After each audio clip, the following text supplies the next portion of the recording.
diretor do Centro de Investigação, professor Dr. Joaquim Víssimo Serrão, portanto, o Sr. Professor Dr. Martim Víssimo Rodrigues, muito obrigado.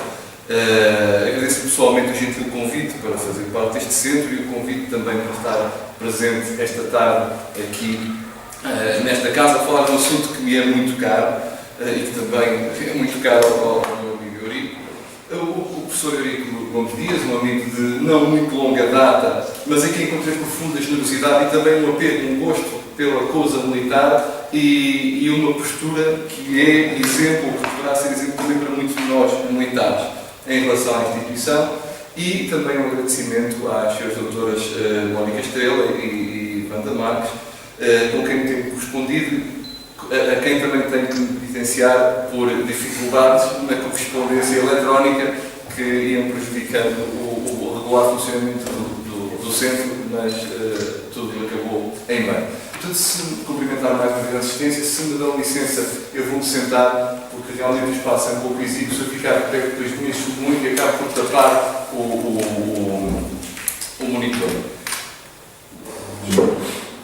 Ora bem, o tema que me traz aqui, que é a conquista do Algarve, a conquista do Algarve muito centrada na Ordem de Santiago, na Ordem Militar, remete-nos para um período da história que se materializou por bastantes ganhos territoriais, como sabemos.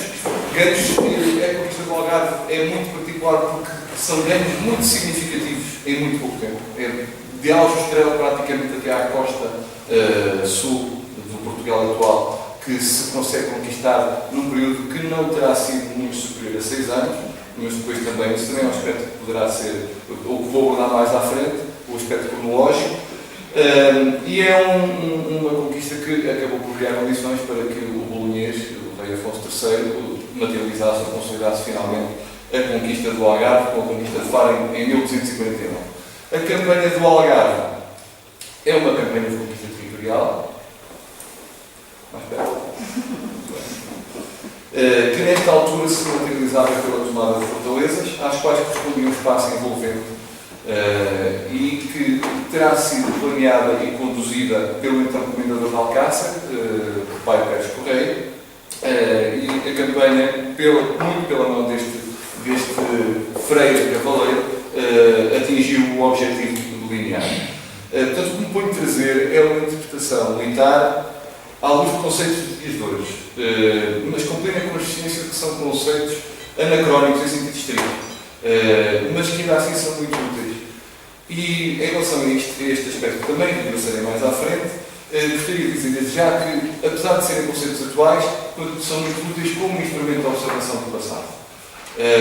E desde que tenhamos o permanente cuidado de que estes conceitos não interfiram diretamente no objeto, que não alterem, digamos, que a nossa percepção daquilo que era a realidade da época. E, portanto, como tenho consciência que isto é um assunto sensível, eu vou voltar a ele um pouco mais adiante. Portanto, eu trouxe aqui esta agenda do modo militar, portanto, tudo organizadinho, depois vamos ver se eu consigo arrumar dentro desta organização como deve ser. Mas uma introdução, que passei já a fazer de seguida, falarei então depois da estratégia, da campanha em si e da tática, depois pormenorizarei. Naturalmente, há aqui logo, estes 3 termos são anacrónicos também, estratégia, campanha e tática, mas nós entendemos hoje, e farei algumas considerações finais sobre esta incursão por terras algarvias. Começava por falar das principais fontes para a conquista do Algarve. A principal fonte continua a ser a Crónica da Conquista do Algarve, transcrita e publicada por Frei Joaquim de Santo Agostinho, portanto é uma pessoa muito cara ao professor Eurico, no volume das Memórias da Literatura de 1792. Já no século XX há 2 descobrimentos que alteram um pouco, não alteram muito, mas alteram um pouco o estatuto desta fonte, porque em 1940 a Magalhães Bastos vai identificar a Crónica de Portugal em 1419, em 1945 Silva Tarouca vai também descobrir ou redescobrir a Crónica de 5 Reis. São ambos documentos que contêm um texto mais completo do que a Crónica da Conquista do Algarve, mas que nos revela que provavelmente a Crónica da Conquista do Algarve é um extrato de uma composição mais vasta até. Seja como for, nenhuma das três narrativas resolve alguns problemas inerentes à crónica da conquista do Algarve e há aqui que entrar com alguma crítica. Há problemas, como eu referi inicialmente, de acerto cronológico. Conseguem resolver parcialmente com recurso a outra documentação, nomeadamente se olharmos para as doações régias feitas à Ordem de Santiago, portanto conseguimos perceber que determinada fortaleza só deverá ter sido conquistada antes da doação e não depois da doação régia à própria Ordem, naturalmente. E depois há outro aspecto que também a crónica suscita, que tem a ver com o papel de Pai Pérez Correia. O papel de Pai Pérez Correia surge bastante exagerado na crónica. Este exagero também interfere na cronologia, porque chega a atribuir a Pai Pérez Correia conquistas como Algesur ou como Lolé, que são conquistas já do reinado de Afonso III, um período em que Pai Pérez Correia já não estaria em território português. Estaria na conquista de Sevilha e estaria em território castelhano ou libanês. Portanto, também é de voltar a este aspecto, mais à frente. Aliás, em relação à conquista do Algarve, tudo fica mais nebuloso a partir do momento da conquista de Tavira. Porque a Tavira funciona aqui como uma espécie de ponto de charneira neste aspecto cronológico, porque antes de Tavira podemos afirmar com alguma segurança que Pai Pérez Correia estava presente. Depois de Tavira já não. E em relação a Tavira é que as cronologias divergem um pouco entre 1240 e 1242. E isto porquê? Porque se a conquista de Tavira tiver ocorrido em 1242, como defendem José Matoso, Maria Aurélia Marques, ou como defende o Mérito Magalhães, Pai Pérez Correia não podia ter tomado parte. Isto porquê? Porque Pai Pérez Correia, vamos encontrá-lo em 1241 como comendador de Euclés, portanto, a comenda ou a casa-mãe da Ordem de Santiago, em Castela, e esse período em que ele foi comendador de Euclés também foi menos de um ano, porque no final de 1241 ele é o mestre da Ordem. Portanto, ele, se Tavira foi em 1242, ele não poderá ter estado em Tavira. A crónica da conquista do Algarve apresenta o comendador como tendo estado em Tavira, e se assim for, temos que considerar o recuo da data da conquista de Tavira para pelo menos 1240, que aliás é considerado por Alexandre Plano, a data de 1240, e é seguido nisto por gente muito nossa contemporânea que candidatou este assunto, como António Castro Henriques ou Miguel Gomes Martins, que tem publicado muito sobre esta cronologia também. Portanto, de qualquer modo, a crónica de vista do Algarve, e esta é a ressalva que eu faço em relação às fontes, mantém-se um diferencial muito válido, talvez o mais válido para analisar esta campanha, porque nos indica uma sequência de conquistas, e esta sequência não deve estar muito alterada, e também sugere, em alguns casos, o modus operandi da ordem, portanto, em algumas das conquistas. Conjugada com alguma documentação de arquivo, conseguimos chegar a resultados com alguma precisão.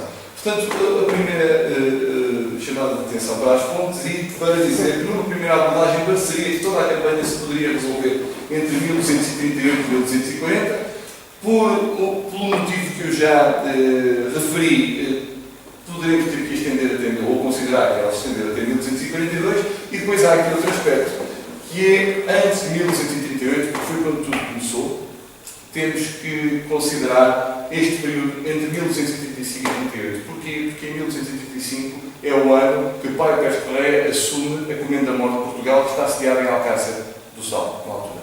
E, portanto, a campanha tem que ser pensada desde o momento do seu planeamento, desde o momento em que ela entra na cabeça dos freios santiaguistas e de Pai Pérez Correia. Portanto, a interpretação militar que me procuro fazer também tem uma leitura a três níveis.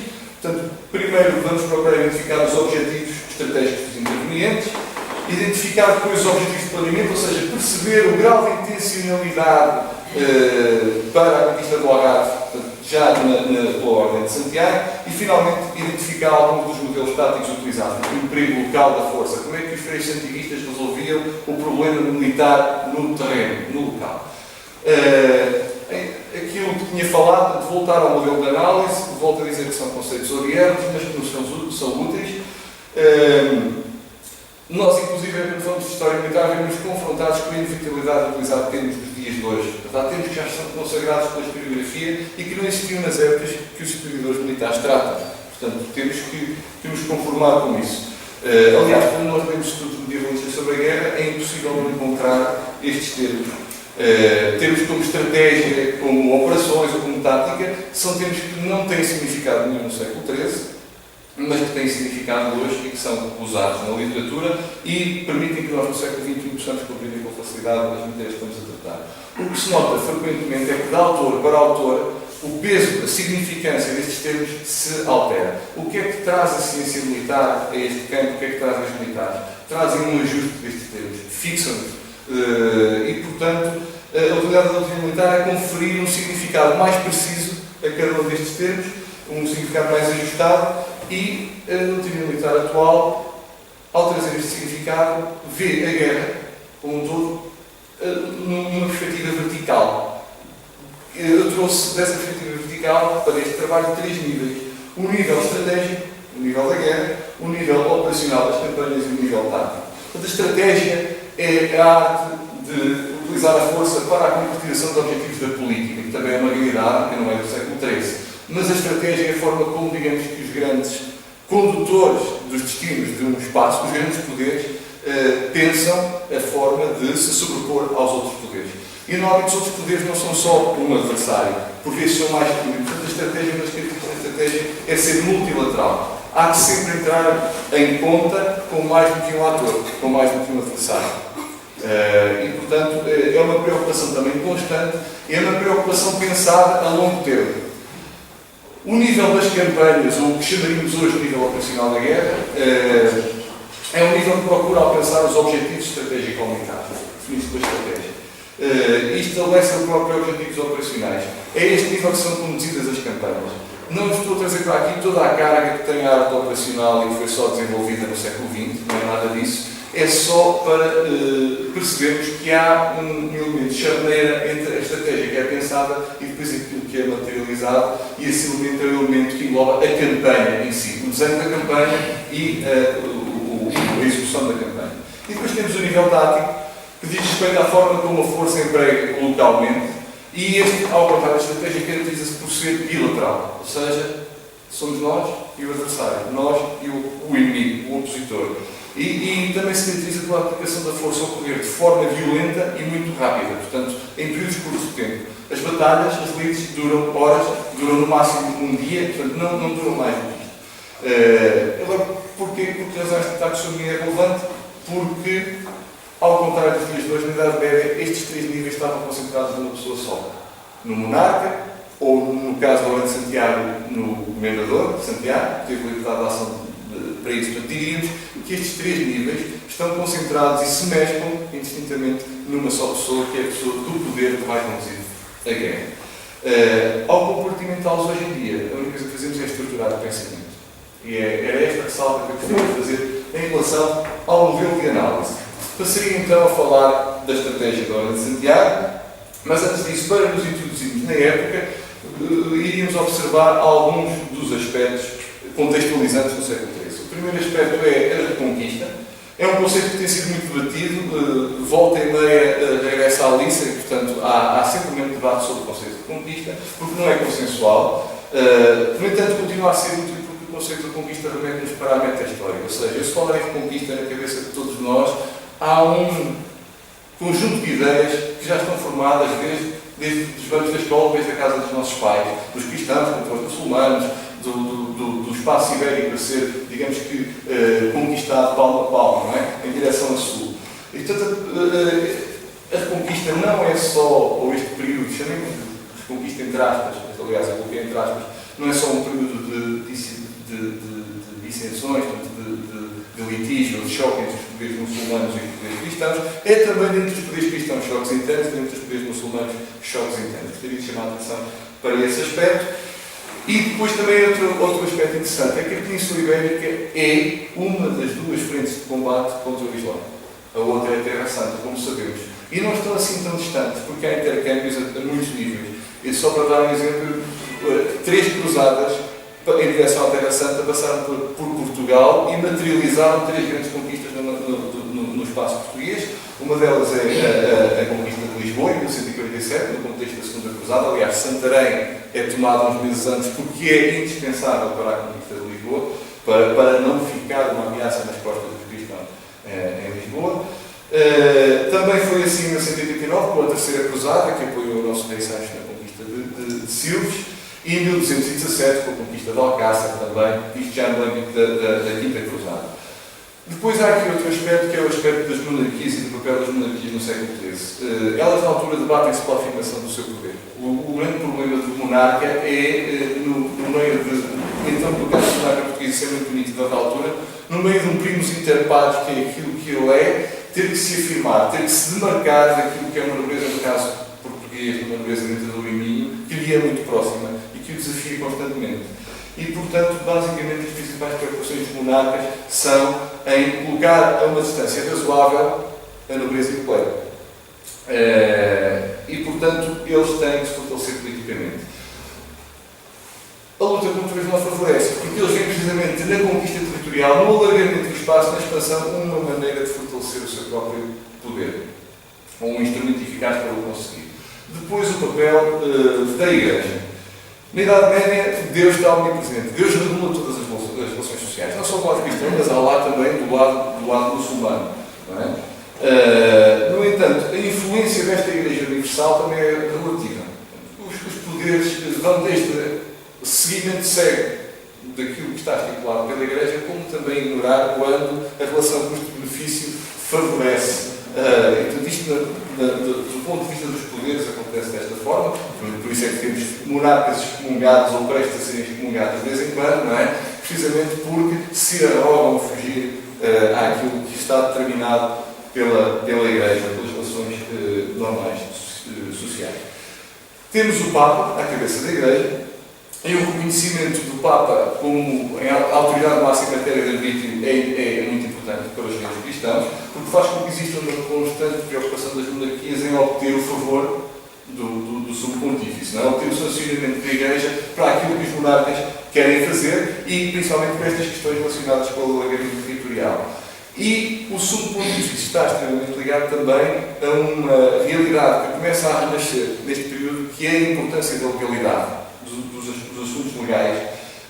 Os aspectos legais assumem, vão assumindo importância progressiva e importa aqui na relação com a Igreja e com o Papa salientar dois, relativos aqui a Portugal. O primeiro é que em 1234 o Papa Gregório IX vai conceder uma bula em que outorga aos que acompanhassem o monarca português na reconquista os mesmos benefícios que estavam previstos, os mesmos benefícios espirituais que estavam previstos para os que participassem nas cruzadas e na conquista da Terra Santa. Portanto, a conquista do território português acompanhada pelo rei português é Guerra Santa, tal e qual como é a conquista da Terra Santa. E outro aspecto legal interessante, e portanto nós estamos a falar, em relação ao Sumo Pontífice, é outro preceito que isenta as ordens militares, que são organizações transnacionais, portanto não pertencem ao reino, algumas pertencem à Ordem da Viz, está estabelecida no implantar em Portugal, mas no caso da Ordem de Santiago é uma ordem que atravessa 4 reinos ibéricos.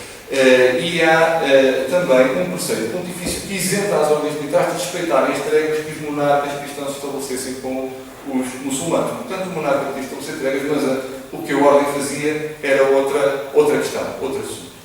E finalmente a guerra, e trouxe aqui um gráfico para demonstrar o seguinte. Olhando para isto é a cronologia da nova história militar de Portugal, formada pelo professor Sedente Teixeira barata, mas podia ir a qualquer outra cronologia que não fugiria muito disto, porque isto é igual para toda a Europa e que tem a ver com a incidência de 3 tipologias de guerra. Nós, se olharmos para este período de 150 anos, verificamos que no território português, ou no que virá a ser Portugal, porque ainda não temos Portugal, quase 70% da guerra, 68% é a guerra da Sérvia. Depois temos 16-16 ou 15-15, portanto, menos de um quarto da guerra é incursões, portanto, forçadas, algadas, azarias, tudo que chamaríamos hoje raids em território adversário, para proventos de guerra, para obter o saque, e outros 16% são combates de encontro, portanto, são livres, são batalhas campais, são escaramuças, umas maiores, outras menores, portanto, ou seja, há uma grande incidência de guerra da série, portanto, conquista territorial. É claramente demonstrativo que a guerra está centrada no controle do espaço. Olhando para o contexto peninsular, temos que, para analisar a conquista do Algarve, temos que ver como é que estava a Península Ibérica neste período. Temos aqui um mapa de 1414 ou 1214, é um mapa posterior à campanha das Navas de Tolosa.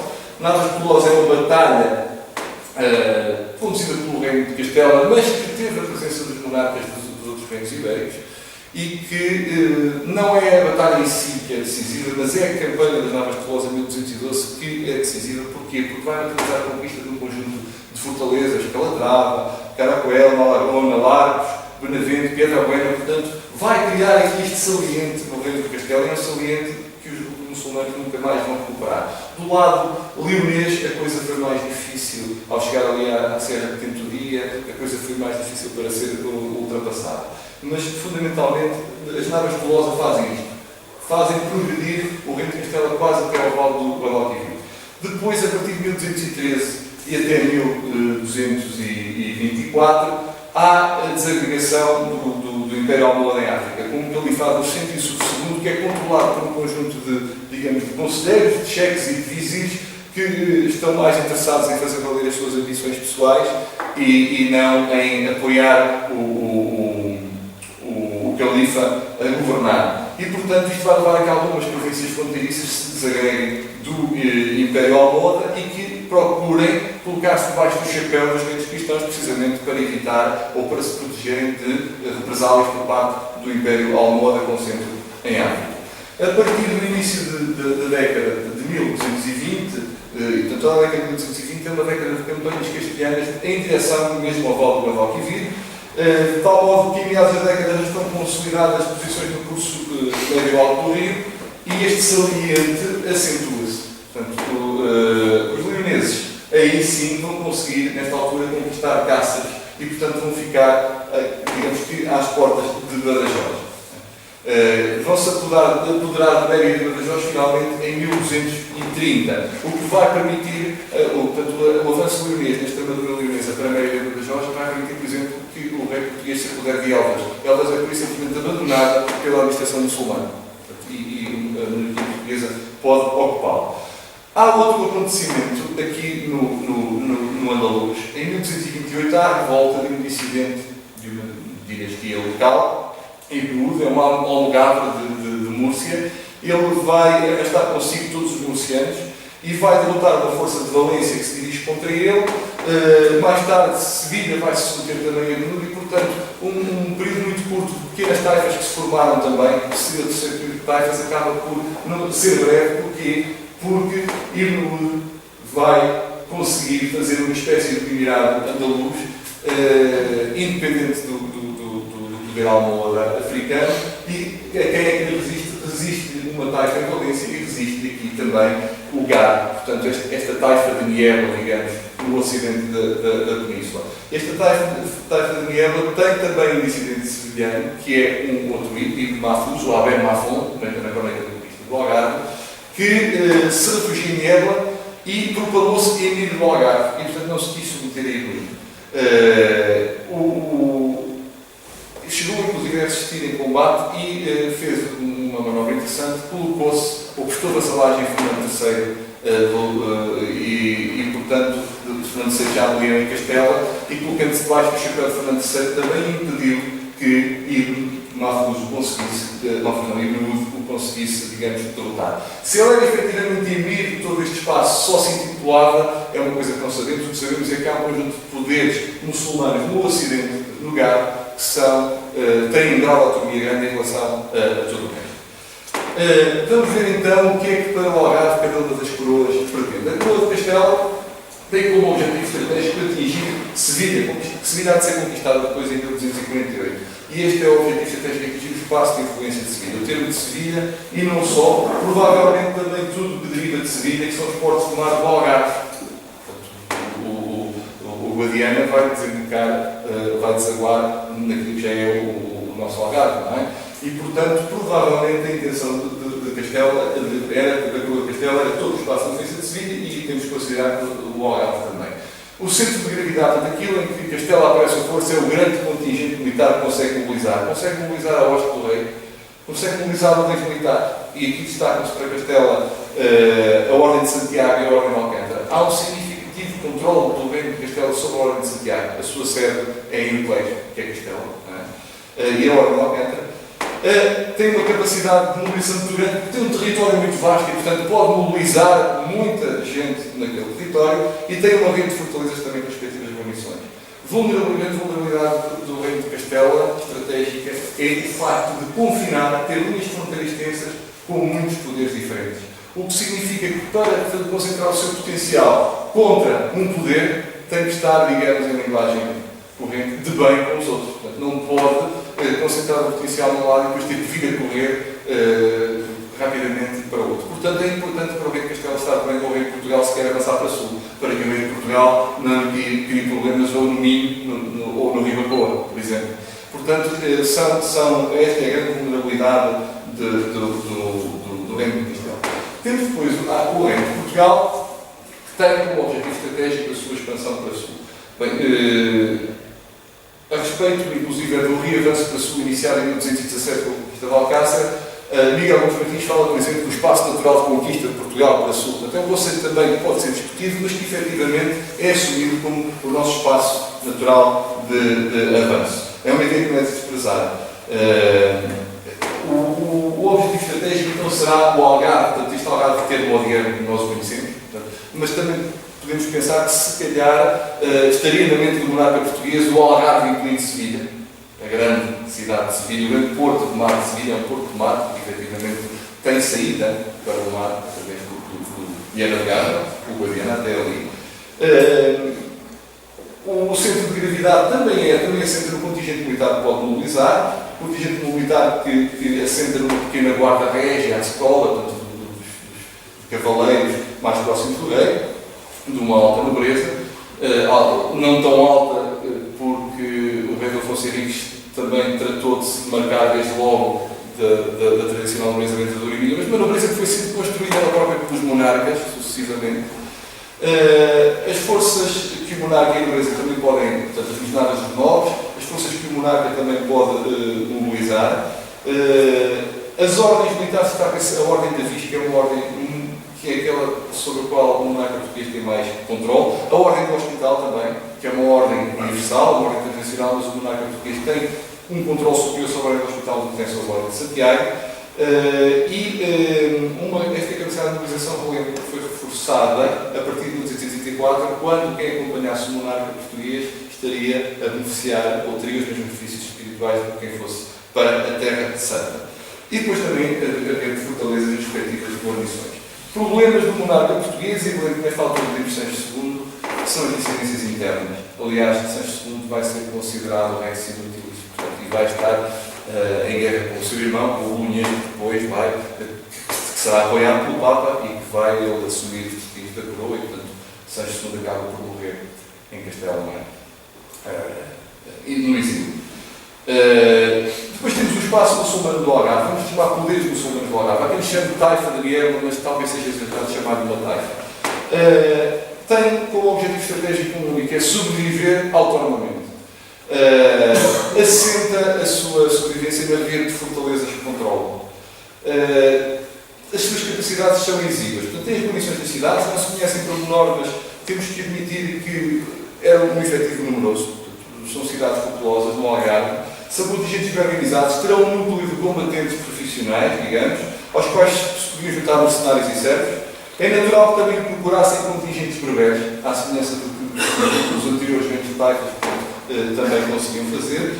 E sabemos que tem contingentes significativos de cavalaria, porque os poderes algarvios são capazes de perseguir a Ordem de Santiago. E se são capazes de perseguir e de criar emboscadas, significa que têm pelo menos a mesma mobilidade que a Ordem de Santiago. Portanto, têm que ter cavalaria e efetivo suficiente para poder criar essas condições. Vulnerabilidades. Têm uma ausência de capacidade ofensiva estratégica. Portanto, só se conseguem defender, não conseguem lançar incursões contra os poderes cristãos e têm uma ausência de aliados. Portanto, este desígnio de ser autónomo cria inimigos, quer nos poderes almohadas, quer nos poderes cristãos, a não ser a circunstancial vassalagem a Fernando III de Leão e Castelo. A Ordem de Santiago. A Ordem de Santiago é uma ordem ibérica, tem como finalidade geral a luta contra o infiel e a defesa da cristandade. No período de 1282 e 1285 sabemos que se operou uma grande mudança na ordem, porque há um conjunto de comendadores que são afastados e são substituídos por um conjunto de comendadores que hoje chamaríamos homens novos, um bocado aludido àquilo que era o homem novo romano, não é? Portanto, gente que vem de muito baixo, dos Estados da Ordem, mas que depois aparece entre 1282 e 85 à frente das comendas, entre eles Pai Pérez Correia. É um homem que aparece à frente da comenda norte de Portugal. O objetivo estratégico é o engrandecimento da própria Ordem, sempre no contexto da finalidade de combater o infiel e de expandir a fé cristã. O centro de gravidade, portanto, de onde emana a força da Ordem, é a sua subordinação à Santa Sé e a mais ninguém. Se não me convier obedecer ao rei, do reino em que eu estou, eu também não tenho que prestar contas, eu tenho que prestar contas ao Sumo Pontífice. E, portanto, é daí que emana a força da Ordem de Santiago. E tem como capacidade de ser potencial militar, que é predominantemente ofensivo, é uma ordem militar, ela está desenhada para o choque, ela está desenhada para o combate. Tem capacidade de mobilização própria, porque nos seus senhorios pode mobilizar as suas jornadas. Tem uma boa rede de informações e de conhecimento. Nós sabemos até pela crónica do Bispo de Algarve que se apoia a Algarves, os homens que faziam as travessias de todo este espaço e que entravam no espaço muçulmano e no espaço cristão com muita facilidade, e tem a tal possibilidade de atuação de forma independente dos reinos em que estão implantados. A grande vulnerabilidade da Ordem é o reduzido efetivo. A Ordem, em termos de freios cavaleiros, eles são realmente uma arma impressionante no choque, mas se não for numa batalha campal, num combate aberto, o cavaleiro pesado tem muitas limitações. Vamos ver então aqui pormenores da campanha. Antes de iniciar de uma maneira militar, vamos ver o terreno em que vamos ter que operar, em que a Ordem de Santiago operou. É um terreno bastante mais, digamos, acidentado na zona do Algarve do que na zona do atual Alentejo. Portanto, assume especial importância os cursos de água, temos aqui os rios, aqui a Ribeira do Lobo, o Barado, a Ribeira do Algiro e depois, fundamentalmente, aqui o Rio Guadiana, que é um grande separador também aqui de territórios. Estas linhas de água e a orografia depois vai provocar isto. Vai provocar que as principais penetrantes do Algarve sejam estas quatro. Por oeste e por leste aqui da Serra de Monchique. Depois esta que conforme hoje com a estrada nacional, conforme com a autoestrada, que é a penetrante mais natural para o Algarve, e depois a penetrante ao longo do Vale do Guadiana. Os poderes muçulmanos assentam a sua defesa num conjunto de castelos principais, de ismos ou de caças, castelos principais que têm depois à sua volta uma rede de fortalezas subsidiárias, atalaias, que normalmente vigiam os itinerários, permitem o alertar tempado da aproximação de ameaças, mas acima de tudo também servem para a cobrança de impostos, não é? Portanto, em cima dos itinerários, também para isso. O lado cristão também tem as suas atalaias e também pratica, faz as suas cobranças, etc., e faz a sua vigilância. Aliás, isso ficou-nos muito na toponímia. Claro que tudo isto está ligado com um sistema de itinerários, dos quais conhecemos pela documentação, os itinerários régios depois mais tarde, portanto, conhecemos muitos destes itinerários, estes itinerários assentam também naquilo que são os vales dos rios, portanto, aqui de Alfajado da Pena é na margem esquerda do Guadiana. Há aqui um itinerário importante, portanto, há um itinerário natural de entrada que tem a ver com o Alentejo para o Algarve, e depois também há um itinerário, digamos, transversal entre Silves e que liga depois estes núcleos urbanos de Tavira e Ariamente. Portanto, isto é o terreno do Algarve. Temos depois também as fortalezas, temos o Cássio, que é uma palavra marroquina que dá origem ao português Alcácer ou ao castelhano Alcaçar, não é? E que designa uma área urbana fortificada, portanto, uma cerca muralhada que protege uma população. A sua função principal é precisamente essa. São castelos principais, são também centros militares e administrativos do território, e normalmente o Alcácer também tem uma alcáçada no seu interior, portanto, uma fortaleza última, de cota mais elevada, e que é uma fortaleza em si mesmo e onde reside o poder administrativo. É o caso de Mércola ou de Silves, que tem uma alcáçada dentro da própria fortaleza. Depois há o Isne. O Isne é um castelo, também um castelo principal, mas é um castelo rural, de cariz rural. É uma fortificação que tem normalmente uma guarnição que defende um território agrícola, um território mineiro, mas é uma fortificação principal. E temos depois a Atalaia, que eu já falei, uma pequena torre de vigia. Um exemplo de um Isne é, por exemplo, o Castelo de Parreiro. O Castelo de Parreiro passa muito discreto, quem vem na autoestrada agora e chega ao Algarve, mas está lá, quase junto à portagem. Quem chega às portagens do Algarve da autoestrada 2, se olhar para a esquerda, vê uma ruína, essa ruína é o Castelo de Paderno. Passa muito discreto, mas estava ali precisamente, era a chave de entrada de Caminho do Norte para sul, por aquele eixo principal no Algarve. Depois temos atalaias, o caso de Salitre seria uma atalaia, Alvor também, a maior parte das atalaias, só sabemos delas arqueologicamente o registro documentais. Não temos mais esse dado, por vezes até em construções provisórias, e às vezes podia não ter sequer construção. Em relação às fortificações também, os almorávidas são os primeiros introdutores de grandes mudanças na arquitetura militar islâmica. Eles conhecem a pedra, mas desenvolvem um sistema que lhes permite abrir castelos muito rapidamente. Num ou 2 anos eles erguem castelos, que é a técnica da tábia ou da taipa. Portanto, uma cofragem de madeira, depois enche essa cofragem de madeira com cascalho, com pó de tijolo, com argamassa e conseguem erguer castelos. Vantagens. Os castelos podem ter já conformações diferentes daquelas que permite a pedra, podem seguir a orografia onde estão implantados e, acima de tudo, são muito rápidas na construção. Os almorávidas que estiveram no século XI, entraram no século XI, anteriores ao Reino de Portugal. É o caso do Castelo Madeira ou o caso de Salitre. Por isso é que esses castelos hoje estão muito degradados, porque realmente resistem muito menos à erosão do que a pedra. O século XII e os almoras trazem já outro tipo de construção, trazem aspectos como a Torre Albarrã, e para meter a Torre Albarrã, aqui se eles também têm uma torre destacada da muralha, está unida à muralha só por uma ponte e permite que a própria troço de muralha seja coberto por atiradores, etc., ou que se proteja a troço de muralha a partir de um ponto destacado da muralha. Traz também torres ortogonais e circulares, portanto, torres poligonais, como é o caso da Vira, esta subsiste em Tavira. Sabemos que havia uma em Silves, mas que já não existe hoje. Trazem grandes cisternas. Quem conhece o Castelo de Silves fica impressionado com a dimensão da cisterna do Castelo de Silves. É realmente impressionante para resistir a ser prolongados. Couraças, portanto, um prolongamento da muralha que vai dar a uma torre, que vai dar um local onde se vai depois extrair água. O Castelo de São João de Lisboa tem uma couraça, daria acesso a um ponto de água. Portas em cotovelo, para que quem entrasse no castelo não conseguisse uma entrada direta, tivesse que contornar. Quem entra na porta do castelo dá de caras com uma parede, portanto, o que aumenta também as possibilidades de defesa. E por vezes um fosso. Sabemos que Alcácer do Sal tinha um fosso em 1217, porque a crónica não, o poema do Zuíno, que descreve a tomada de Alcácer, fala num fosso. Um fosso que tem que ser cheio com madeiras e com o que existe, não é? Para ser ultrapassado. Portanto, isto são as fortificações que temos no Algarve. Quanto a fatores aqui para esta campanha, os poderes muçulmanos são superiores no efetivo total, têm muito mais efetivo do que a ordem, na proteção, porque os seus sistemas fortificados são realmente muito evoluídos. Depois, a criação de efetivo local é mais ou menos, portanto, a ordem consegue localmente gerar efetivo mais ou menos equivalente ao efetivo dos muçulmanos.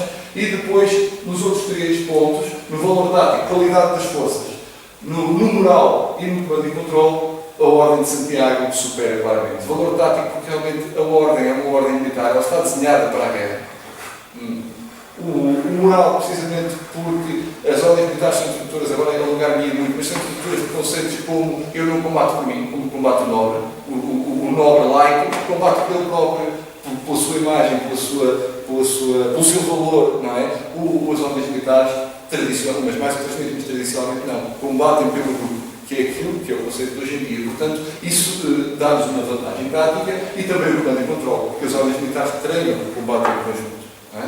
Temos, na Ibérica, não temos muitos dados hoje em dia, mas para a Terra Santa temos a formação dos convois, das cargas de cavalaria em duas linhas, portanto, muito bem organizadas, muito bem formadas. Depois a primeira linha carrega, regressa, carrega em sentido contrário. Portanto, tudo isto exige um comando e controle muito afinado, um treino, e a ordem militar tem este treino. Portanto, isto, digamos, é a comparação do potencial com o lado.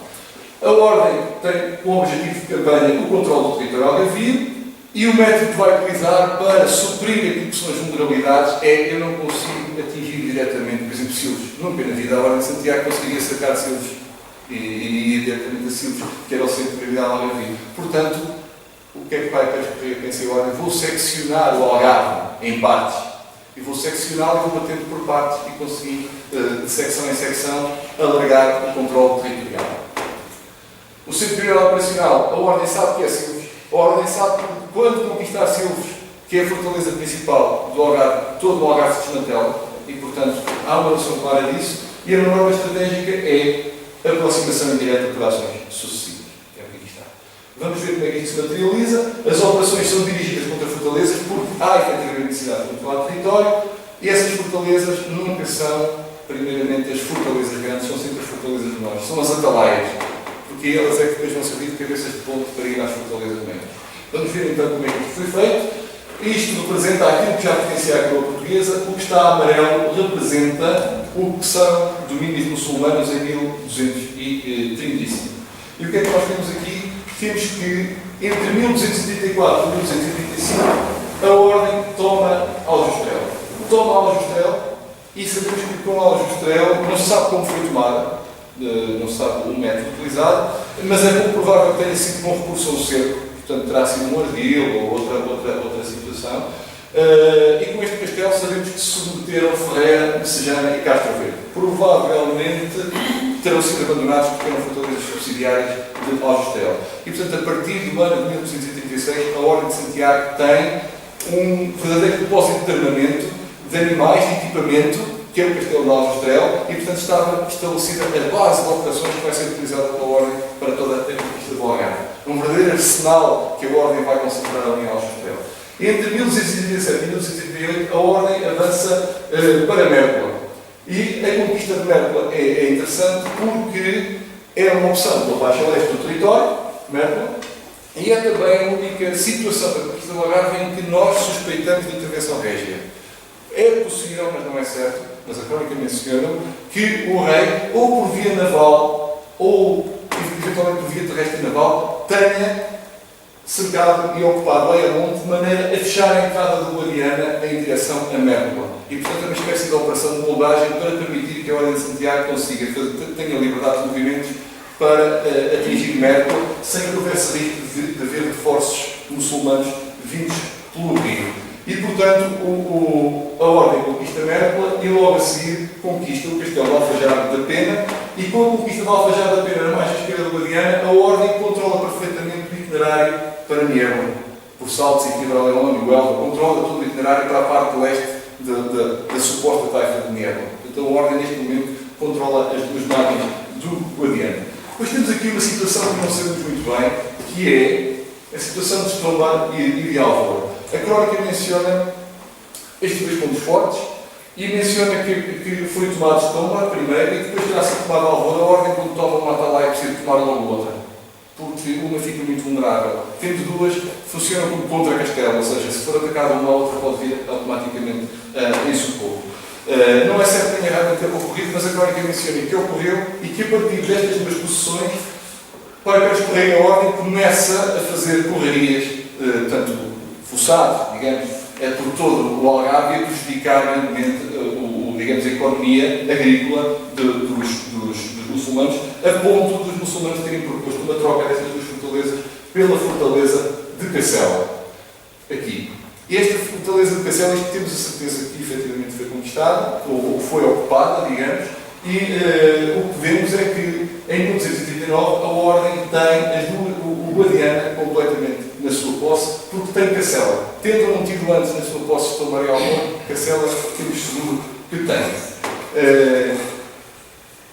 Há uma tentativa de ir de Cacela até Paderno, de cercar Paderno. E aqui vê-se claramente, então, porque se a Ordem conseguisse, por exemplo, conquistar ou ocupar estes castelos daqui, deixaria isolados, só seria possível o contacto com o mar, três grandes cidades, de Tolé, Faro e Tavira. E, portanto, há uma tentativa, então, de ser a Paderno. A tentativa, eu digo ser propositadamente, porque é, digamos, que o único caso em que se menciona que a Ordem vai cercar, vai para o próprio mestre ao comando das forças, a tentativa de cerca para Paderno falha e o pai mestre tirar com as suas forças. E, portanto, ao retirar, ele vai ser emboscado duas vezes por três muçulmanos, uma em Salir e outra aqui já à entrada de Tavira.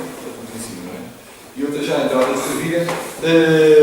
A toponímia é muito elucidativa disso, porque ainda hoje se mantém, aqui na zona de Salir é um lugar muito barato, portanto, e depois a entrada de Tavira é também o local que ficou conhecido como Cabeço do Mestre. Ainda hoje se chama Cabeço do Mestre, porque foi onde o mestre Pai Correia existiu durante algum tempo até lhe chegarem reforços vindos de Cacela.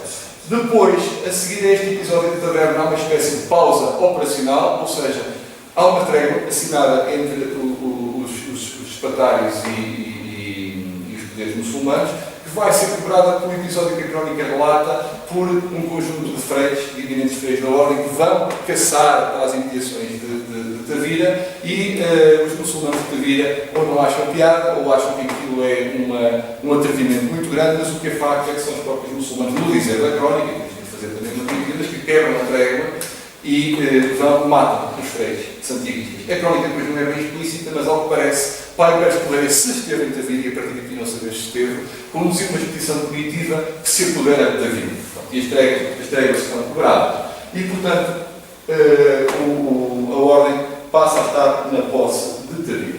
A seguir, a Tavira, a ordem tenta conquistar Salir, outra das fortalezas-chave, porque controla tanto o itinerário norte-sul como o itinerário leste-oeste. E, portanto, a fortaleza vai se apoderar de Salir,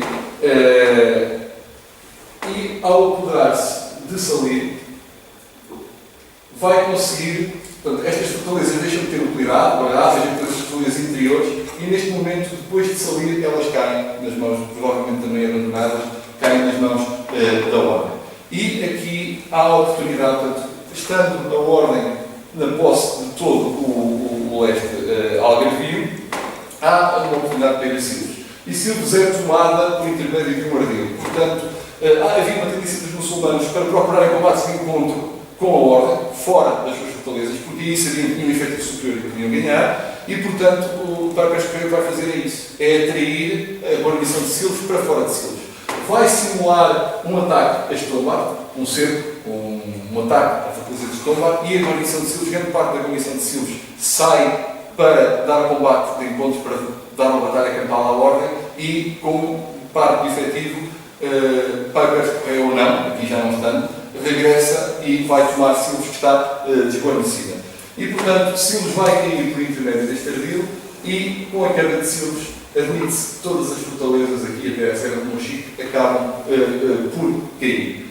No final da campanha da Ordem de Santiago, sabemos que todas estas fortalezas estão na mão da Ordem de Santiago, fica Gol-Jesus, Lolé e Faro ainda nas mãos dos muçulmanos, que será depois tarefa para o bolonhês conseguir o seu ordal e o seu prestígio, a sua confirmação régia no combate contra o infiel, depois em 1249. Bom, estamos aqui já quase na conclusão. Para falar da tática, há a notícia de pelo menos 3 castelos que sabemos que foram conquistados por surpresa: Estombar, Tavira e Mércola, portanto, que é claro das fontes que foi por surpresa. Poderá ter havido, portanto, o ardil de Silves, não é? Portanto, a simulação do ataque a Estombar e depois a ida para Silves. Há um possível sequência ali, porque a própria crónica refere que o pai Pérez saiu para cercar Salir. E depois temos que admitir que as outras fortalezas desconhece a tática utilizada, mas há uma forte probabilidade, uma forte possibilidade de que tenham caído por ação indireta, porque não temos indicações explícitas nem de combates, nem de cercos, e leva a supor então que a maioria das fortalezas algarvias podem não ser exatamente estas que eu apresento aqui, mas a maioria terão caído por ação indireta, ou por abandono, por simplesmente por se terem tornado inúteis, por a fortaleza não ter caído. Quanto ao perigo local da força, a ordem privilegia a ação indireta, não há perigo de força necessária, e a ordem tem noção de ponto decisivo, ou seja, onde pressionar para tudo se desmantelar, não é? E o modelo tático da surpresa é competitivo com a tipologia da força, que é uma força rápida, montada, que se consegue colocar rapidamente em qualquer local e, portanto, provocar surpresa. O efetivo disponível da ordem é muito pouco. A ordem não pode correr o risco de ter atenção, de ter combates, batalhas campais, porque perde o efetivo. E um freio cavaleiro é uma arma muito custosa, porque não se arranja um freio cavaleiro em todo lado, não se treina um freio cavaleiro, não se equipa. Portanto, a ordem não se pode dar ao luxo de combater em campo aberto. Também não há recursos materiais, não temos historial, como tivemos em Alcácer, de construção ou em Lisboa, de construção de bastidas, de construção de engenhos de assédio, e tanto a surpresa também é compatível com a grande extensão das linhas de comunicações, nomeadamente entre Aljustrel e o Algarve, na primeira fase. Portanto, para dizer no final o que está, que a Ordem de Santiago é um ator de nível estratégico, que ela tem objetivos próprios para o Algarve, Os castelos são objetivos militares da Ordem e logo a seguir, praticamente às vezes com interregnos de um ano, até mesmo um ano, passam a posições da Ordem porque o rei as confiou à própria Ordem.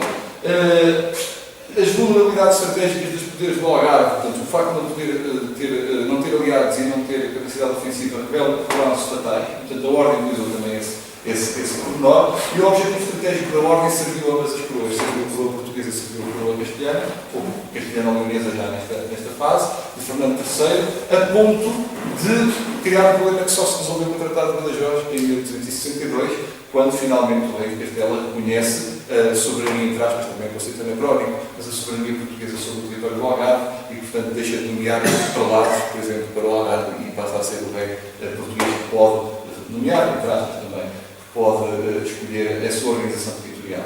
Depois, a condução da campanha. A campanha é conduzida de modo eficaz, é uma campanha que não procura a traição com o adversário, procura manobrar e colocar o adversário em desvantagem, e o objetivo estratégico militar da Ordem foi alcançado. E depois, quando entra em da força, já está a Ordem combate de modo a preservar a força e não a degradá-la, a sua própria força, naturalmente, e as ações táticas aceitam no princípio da surpresa.